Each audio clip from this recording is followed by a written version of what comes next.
out there. I personally think there's very few of them out there.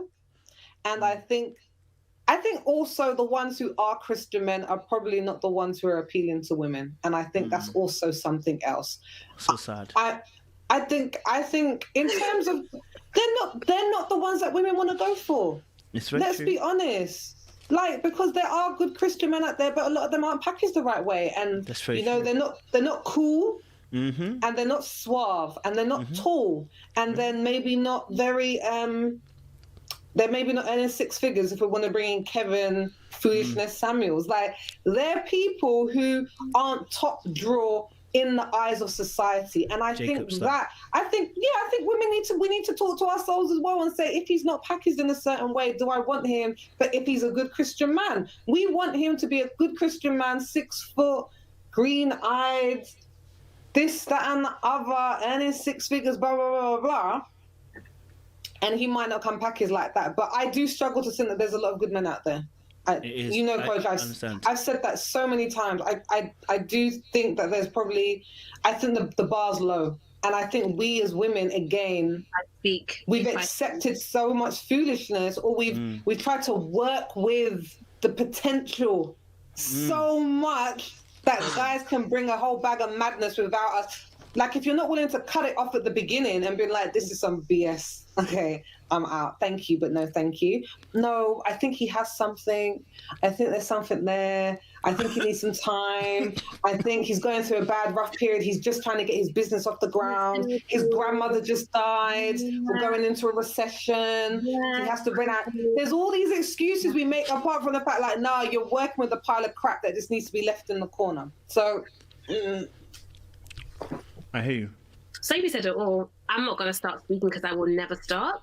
But Sophie said it all. But the only thing I want to correct here, you were talking about there are some really good Christian men out there, and they're not packaged in the way that women would want. And I would probably say, actually, even the ones that are not packaged in the way that women want, actually potentially aren't single, because Christian men can, they are the supply.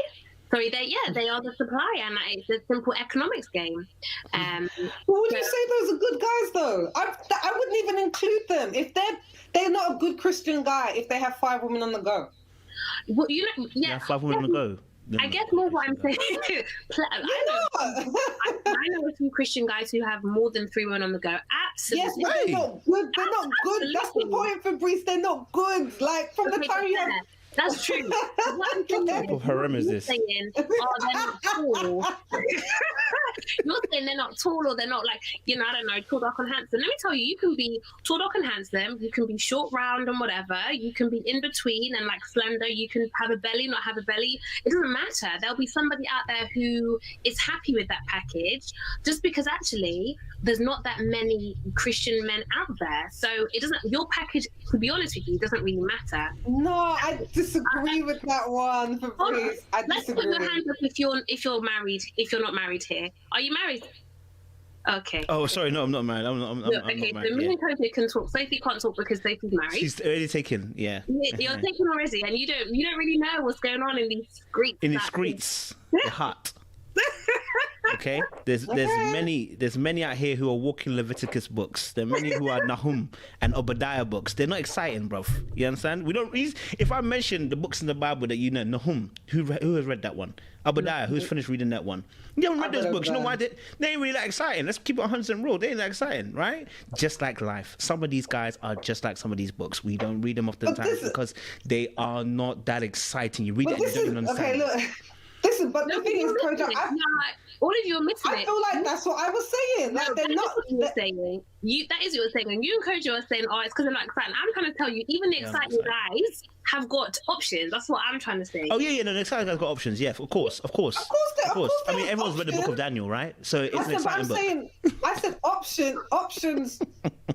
I said there's a way to go about having options. That's my thing. If they're exploring all the options at the same time and they're not being open and honest, not a good guy. Not a good guy. So for me, I'm like, he goes in the pile with the other trash, in my opinion. But okay, I hear you. But I definitely think there are some good guys out there that are not packaged correctly, and they're not packaged correctly not because of the way they dress physically, but this is the Jacob situation we have for Married at First Sight. Socially awkward. Some of you don't know how to chat without bringing a Bible verse into it, and it's that there's no need. You know, you can't say hello without bringing the Lord made the sun and the earth. Like, sir, it's not that we can have normal dialogue and conversation about other things. You don't have to wear your Christianity as a badge and as an armor, okay? Like, your tongue speaketh all scripture verses. Do you not know anything else? Are you not a part of this world?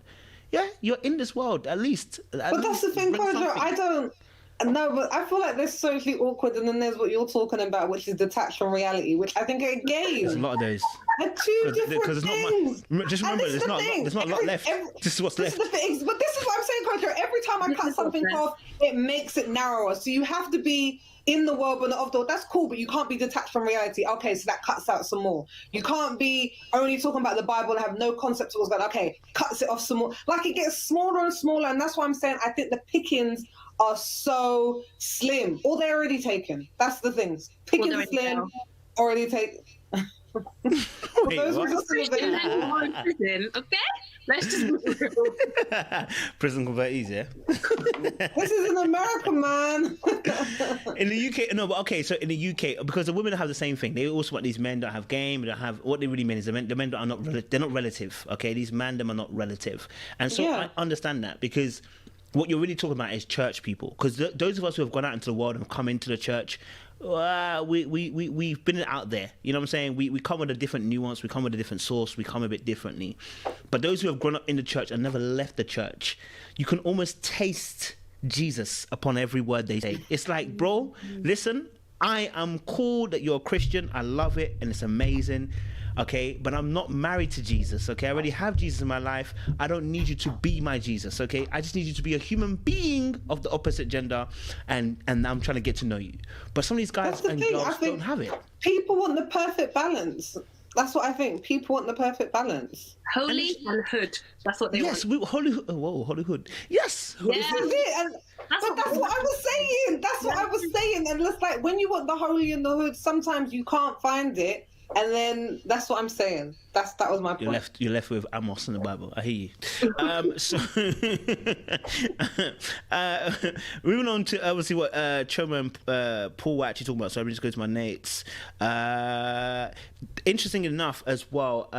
Well, I mean, did we feel like Paul took accountability for his behavior, where he mentioned about obviously he felt weak? You know, and the reason why he couldn't be emotional was because, you know, he felt weak and didn't want to show that weakness, and he wanted to be a strong man for Choma, you know, as well. How did you guys feel about that moment? Honestly, I don't think Paul can spell accountability, because you know what? Actually, as you mature as an individual, personally, I think that everybody should go on some sort of journey of like self-reflection and wanting to be the better version of themselves. Like, you should want to be the best version of yourself. And I don't think Paul's had that awakening yet.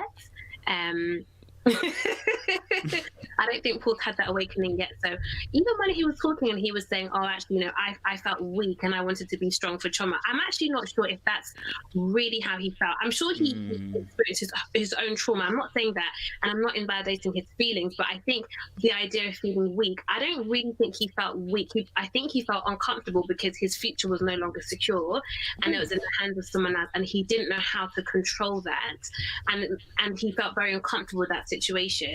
But I didn't find him to be self-reflective at all in the therapy session. I didn't find him to have any accountability. I didn't find him to even think to himself, what could I have done differently in our past situations, and what can I do differently in the future? Those things didn't occur to Paul. All he knew how to do was click his fingers at Denise and say, Denise, can we finish? I just know. I don't think he had any accountability. And to be honest, that will stunt him and Choma in their relationship. It will stunt him as an individual. Like, I just think that's a really serious character flaw. So if we I agree. I don't think Paul was taking accountability. I don't think he knows what a man is, to be honest. So I think he was being honest in terms of he thought that him being strong was showing no emotions. But I feel like in the 21st century, I'm so done with men thinking that not crying and like not being vulnerable is strength. I'm so sick and tired of it, and I see a lot of that toxic masculinity or black hyper masculinity, which is going to end up killing some of our black men if they can't get in touch with their feelings, and it makes you a poor partner. It makes you a poor partner if you can't emotionally go there with your spouse, because life is hard and you need to feel like you're in it together. And if you're not in it together emotionally, there's only so much life, like there's only so much your marriage or relationship is going to be able to withstand. So